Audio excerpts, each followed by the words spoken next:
Imagine living in the year 1726 without even knowing it. What if we told you that you might be? What if nearly 3 centuries of history were simply invented? Today, we dive into the eerie and perplexing phantom time hypothesis, a theory that suggests our calendar is based on a lie and we're actually living in a different time. Are you ready to question everything you know about our past? In this journey through the annals of history, we explore the phantom time hypothesis, a controversial theory proposed by German historian Herbert Illig in 1991. Illig posited that the early Middle Ages, specifically the years 614 to 911 AD, never actually occurred and were fabricated in our Gregorian calendar. This would mean that historical events, figures, and developments we've learned about from this era may be nothing more than elaborate fabrications. But how could such a significant chunk of time simply be a falsehood? Let's delve deep into this enigma and examine the evidence and counterarguments surrounding this mind-bending hypothesis.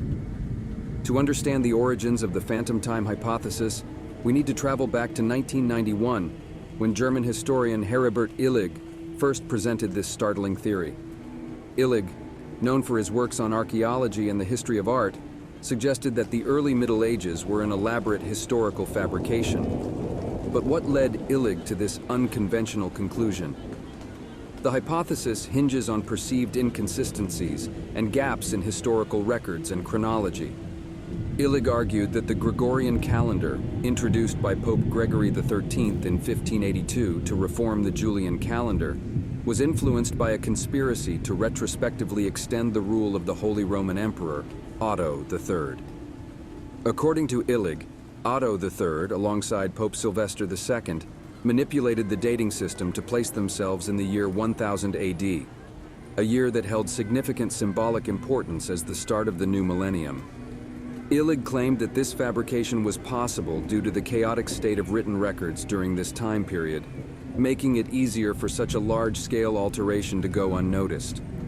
He suggested that certain historical documents and artifacts from the supposed missing years were either misdated, forged, or deliberately created to support the false timeline. The phantom time hypothesis posits that the 297-year period between 614 and 911 AD is a historical phantom period, with no concrete evidence of its occurrence. This theory implies that events attributed to this era, such as the reign of Charlemagne and the spread of feudalism, need to be critically re-examined. Building upon the foundation laid by Herbert Illig, proponents of the phantom time hypothesis present a series of evidence to support the theory that 297 years were artificially inserted into our historical timeline. Let's explore some of the key arguments. Firstly, supporters point to the scarcity of verifiable historical documents and tangible archaeological evidence from the period in question. They argue that compared to the periods immediately before and after, the early Middle Ages yield a strikingly sparse record. Few written sources from that era have survived, and those that do are often copies from later dates, leading skeptics to question their authenticity. Another piece of evidence revolves around the architectural and artistic styles of the period. Advocates of the hypothesis note an abrupt and seemingly unexplained transition in art and architecture between the 7th and 10th centuries.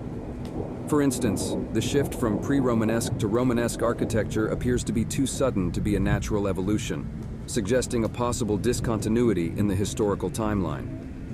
The phantom time hypothesis also draws on discrepancies in the astronomical observations recorded by ancient civilizations. Illig and his followers assert that certain celestial events documented by the Mayans, Persians, and other ancient cultures do not align perfectly with the established Gregorian calendar, hinting at potential inconsistencies. Lastly, proponents highlight the inconsistencies in the dating of historical artifacts.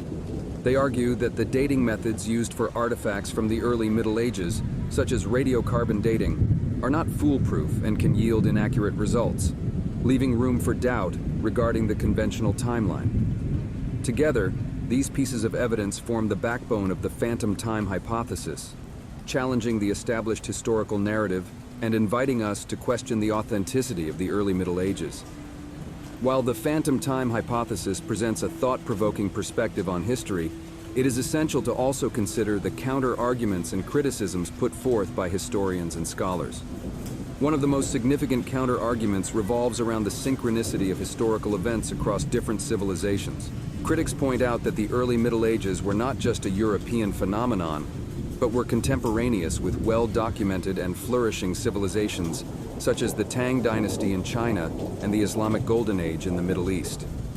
The absence of a similar phantom period in their historical records raises questions about the validity of Illig's hypothesis. Additionally, detractors argue that the dating methods used in archaeology and history, including radiocarbon dating and dendrochronology, tree ring dating, are robust and reliable. These methods have been used to date artifacts and historical events from the supposed phantom period with a high degree of precision, providing tangible evidence that contradicts the hypothesis. Critics also emphasize the sheer volume of historical records, literature, art, and architectural achievements from the purported phantom period. The reign of Charlemagne, the establishment of the Carolingian Renaissance, and the production of significant literary works are examples of well-documented events that would need to be reinterpreted or dismissed under the phantom time hypothesis. The impact of the phantom time hypothesis on the academic world has been limited, with the theory largely remaining on the fringes of historical discourse. However, it has sparked intrigue and curiosity among conspiracy theorists and those interested in alternative history. While the hypothesis challenges conventional understanding, it also underscores the importance of critical thinking and the continuous re-examination of historical evidence. In conclusion, the phantom time hypothesis invites us to question the fabric of our historical understanding. While the evidence presented by Heribert Illig and proponents of the theory crafts an intriguing narrative, the counter-arguments and established historical records provide compelling reasons to approach this hypothesis with skepticism. The debate surrounding the phantom time hypothesis emphasizes the complexity of piecing together our past and encourages us to explore history with a curious and discerning mind. Whether or not you find yourself swayed by the phantom time hypothesis, the exploration of such theories undeniably adds a layer of mystery and wonder to our perception of history. As we delve into the unknown and question the established narratives, we uncover new avenues for inquiry and foster a deeper appreciation for the enigmatic tapestry of our shared past. If you've enjoyed this journey through the eerie corridors of the phantom time hypothesis, we invite you to explore more fascinating tales from the annals of history. Our playlist, Historical Mysteries, is brimming with captivating stories and enigmas that have puzzled historians for centuries. You can find the playlist on your screen right now. Dive in and let's continue unraveling the mysteries of our past together. Thank you for joining us on this intriguing exploration. And don't forget to subscribe for more fascinating historical content. See you in the next video.